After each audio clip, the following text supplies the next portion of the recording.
In this expression, we have one division, one multiplication, and the one parenthesis. Inside this parenthesis, we have one addition. Here we have a multiplication because in mathematics, when a number is placed next to parentheses, it means multiplication.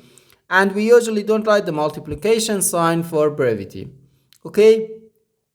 So, according to the order of operations, first we have to do parentheses, then exponents, then multiplication or division, and finally addition or subtraction. Remember that multiplication and division have equal priority and we have to work from left to right. And the same applies to addition and subtraction. So here, first we have to do this parentheses, then this division, and finally this multiplication.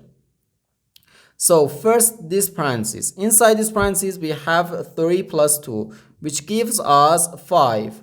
So 25 divided by 5, then times 5.